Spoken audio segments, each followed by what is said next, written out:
نماز جو ہے نا باجماعت، جب اس کا اجر اکیلے کی نماز سے 25 گنا یا نیت آ رہا 27 گنا تک بڑھ جاتا. خسارہ تو بہت ہے نا، ہم ٹکے کی خاطر کہتے ہیں کہ گاہ کیسا ہو، کوئی ٹکا ہی زیادہ مل جائے تو جس نماز کا اتنا ثواب ملتا. اور کئی روایتوں میں تو ایسا بھی کہ جو لوگ نماز سے پیچھے رہتے تھے منافقین وغیرہ، آپ نے فرمایا اگر بچے اور عورتیں ہوں میرا جی تو چاہتا کہ کسی کو نماز کے لیے کھڑا کر دوں اور انہیں لے جا کر ان کے گھروں کو جلا دوں.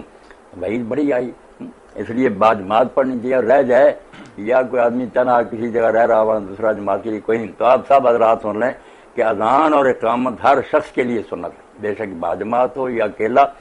باجماعت ہو تو ایک ہی اذان اور اقامت کافی ہے، ورنہ ہر آدمی ذمہ دار ہے کہ جب وقت نماز کا آئے تو فرض ادا کرنے سے پہلے اذان کے کلمے دہرائے، بے شک آہستہ آواز، بعد میں دعا کرے اور پھر اس کے بعد تکبیر کہہ کر نماز پڑھے. انشاءاللہ نا اللہ تعالیٰ 2 فرشتے تو اس کے پیچھے کھڑا کر دے گا نا، اذان کہے گا تو پھر انگنت فرشتے ہوں گے اس کے پیچھے سب.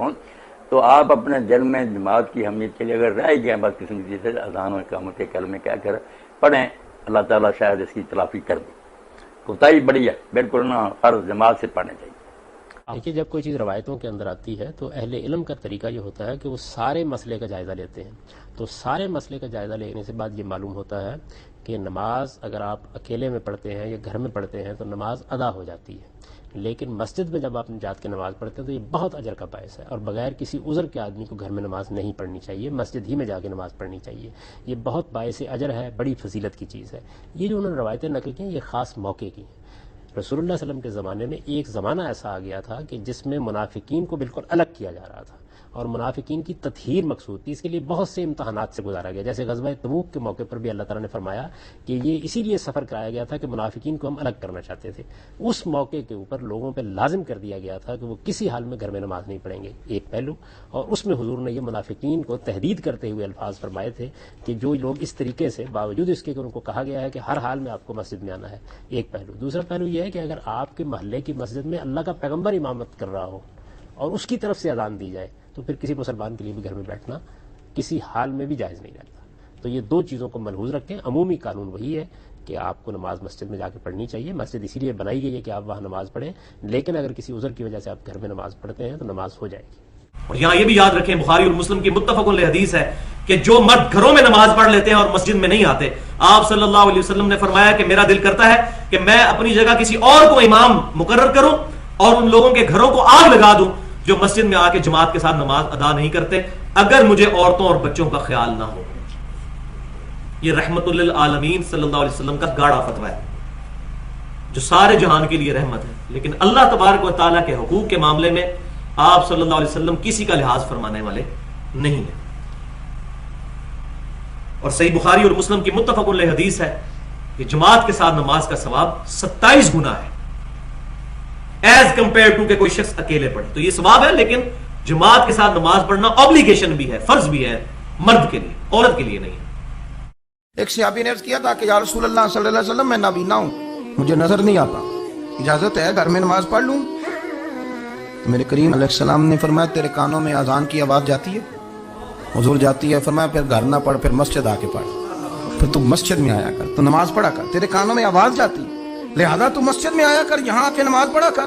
بہت سارے لوگ ہیں عدم دلچسپی. ہاں گھر میں بھی نماز پڑھنی چاہیے. مشکات میں حدیث ہے نبی پاک علیہ السلام نے فرمایا اپنے گھروں میں مسجد بناؤ، یعنی ایک جگہ مخصوص کرو ہاں جہاں صرف نماز پڑھی جائے.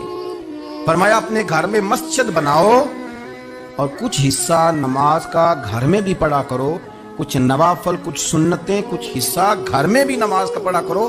فرمایا اپنے گھر کو قبرستان نہ بناؤ. اس کا مطلب ہے جس گھر کے اندر نماز نہ پڑھی جائے بالکل، اس گھر میں سارے زندے لوگ بھی رہتے ہوں تو گھر قبرستان. دیکھیں فقہ حنفی کی روشنی میں ہر عاقل بالغ مسلمان مرد پر جماعت کے ساتھ نماز پڑھنا واجب عین ہے. یعنی واجب ہے، ہر کے ساتھ سے تعلق ہو گیا، واجب عین ہے، یعنی ہر مرد کو جا کے مسجد میں نماز ادا کرنی ہوگی. اور اگر گھر پہ پڑھیں گے تو ترک واجب ہوگا، اور ترک واجب گناہ ہوتا ہے. اور واجب پر اصرار کریں، بار بار اسے کریں تو پھر وہ گناہ کبیرہ کی طرف بھی جا سکتا ہے. ہاں اگر کوئی عذر صحیح ہوتا ہے، جیسے ابھی ایک بھائی کا آنکھ کا مسئلہ تھا، تو پھر ترک جماعت ہو سکتی ہے. لیکن اگر مسجد بہت زیادہ دور نہیں ہے، آرام سے جا سکتے ہیں، اور کوئی شرعی عذر بھی نہیں ہے، تو پھر یاد رکھیں سستی کر کے گھر پہ نماز پڑھیں گے تو گناہگار ہوں گے. میرا شوہر جمعہ کی نماز پڑھنے کے لیے جاتے ہیں، باقی ساری نمازیں گھر میں پڑھتے ہیں، دعا کرو اس کو سمجھاؤ گھر میں نماز نہیں ہوتی۔ لا صلاۃ لجار المسجد الا فی المسجد، اگر آپ کے گھر کے قریب کوئی مسجد ہے اور اس کی اذان کی آواز آتی ہے تو پھر آپ گھر میں نماز نہیں پڑھ سکتے۔ حضور پاک کے ایک صحابی تھے اور وہ نابینا تھے، معذور تھے بیچارے۔ اس زمانے میں آپ خود اندازہ کریں کہ مدینہ پاک میں کوئی سڑکیں ہیں، پتھر تھے، وہ سارے پتھر تھے، روڑے تھے۔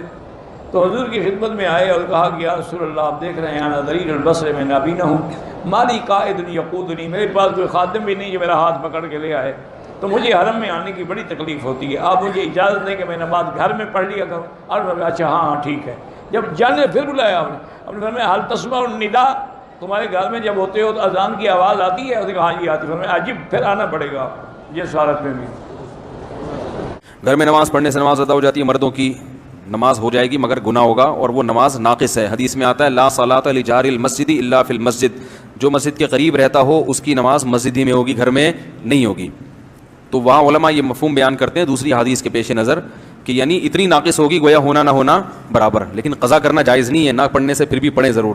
تو مسجد کی بہت اہمیت ہے، بلا شرعی عذر کے گھر میں نماز پڑھنا جائز نہیں ہے۔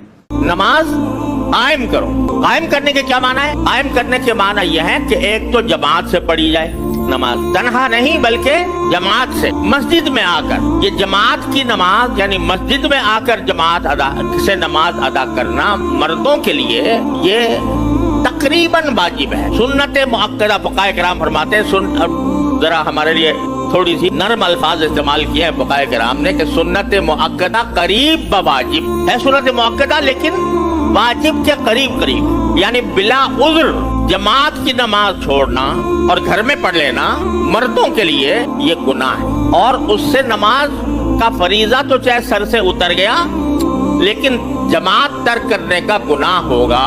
یہ بات اچھی طرح ذہن نشین کر لینی چاہیے۔ بلکہ بعض فقہاء کرام نے یہ فرمایا کہ تنہا نماز پڑھنا، گھر میں نماز پڑھنا تنہا، یہ ادائے قاصر ہے، یعنی کیا کہنا چاہیے کہ ناقص ادائیگی ہے۔ کامل ادائیگی کب ہوگی؟ جبکہ آدمی جماعت کے ساتھ نماز پڑھے اور خاص طور پر مسجد میں آ کر نماز پڑھے۔ دیکھیے، جب کوئی فرض نماز آپ کی چھوٹ گئی تو آپ کوشش کریں ان نمازوں کو مسجد میں ہی ادا کریں، یہ افضل ہے، یہ افضل ہے۔ مثال کے طور پہ آپ مغرب ہوگی 15 منٹ ہو گئے، اب آپ پہنچے تو آپ مسجد میں پڑھے، گھر میں نہ پڑھے، یہ افضل ہے۔ اس کے بعد بھائی کا سوال تھا کیا مسجد میں، مطلب گھر میں نہ پڑھے مسجد میں پڑھے، یہ افضل ہے۔ کیا مسجد میں اکیلا پڑھوں گا تو کیا 25 ملیں گا؟ تو یاد رکھیے وہ با جماعت نماز کے لیے 25 سے 27 زیادہ ہے، فردی نہیں۔ لیکن گھر کے مقابلے میں مسجد کی نماز افضل ہے، اور مسجد کے اندر با جماعت افضل ہے، ٹھیک ہے۔ اور با جماعت اگر پڑھتے ہیں تو 25 سے لے کر 27 زیادہ ملتا ہے، جو عام طور سے اکیلے پڑھنے میں ملتا ہے۔ با جماعت ہو کر تو جماعت سے ہو، یاد رکھیں۔ لیکن یہاں ایک چیز آپ کو ہو سکتی ہے، وہ یہ کہ اگر آپ کی شدت کے ساتھ یہ نیت تھی کہ با جماعت پڑھوں اور جماعت نہیں ملی تو علماء لکھتے ہیں انشاءاللہ جس نیت کی وجہ سے آپ کو اجر ملے، کتنا واللہ اعلم۔ جو شخص بغیر عذر کے گھر میں نماز پڑھے اس کے لیے جائز نہیں ہے۔ ایک تو عذر ہے، انسان بیمار ہے، بخار ہے، زخمی ہے، چلنے کے قابل نہیں ہے، وہ اپنے گھر میں نماز پڑھتا ہے، اللہ کی رحمت سے امید ہے اللہ اس پہ رحم فرمائے گا۔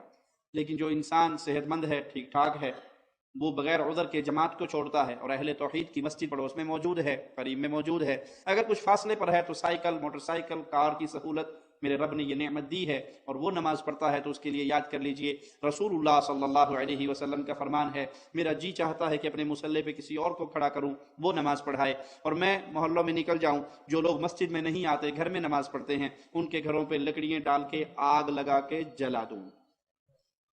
مجھے اگر عورتوں اور بچوں کی فکر نہ ہو تو میں یہ کام کر گزروں، کیونکہ عورت اور بچوں پہ مسجد میں آنا فرض نہیں ہے۔ عورتوں کے لیے مسجد میں نماز میں شامل ہونے کی اجازت ہے، فرض نہیں ہے۔ ان کے لیے افضل نماز اپنے گھر کی کوٹھڑی میں پڑھنا ہے، جائز ہے وہ مسجد میں آئے، لیکن مرد پہ، بالغ مرد پہ فرض ہے، واجب ہے کہ وہ مسجد میں آئے۔ رسول اللہ صلی اللہ علیہ وسلم کے ایک صحابی جو نابینا تھے وہ تشریف لائے اور سوال کرتے ہیں، یا رسول اللہ صلی اللہ علیہ وسلم میں نابینا ہوں، گھر مسجد سے دور ہے، میری انگلی پکڑ کے مسجد میں لانے والا بھی کوئی نہیں، راستے میں درخت، جانور، تکلیف دینے والی چیزیں بھی ہیں، کیا میرے لیے اجازت ہے میں نماز گھر میں پڑھ لوں؟ بوڑھا بھی ہوں، نابینا ہوں، اندھا ہوں، بوڑھا ہوں، لانے والا کوئی نہیں، راستہ خطرناک ہے،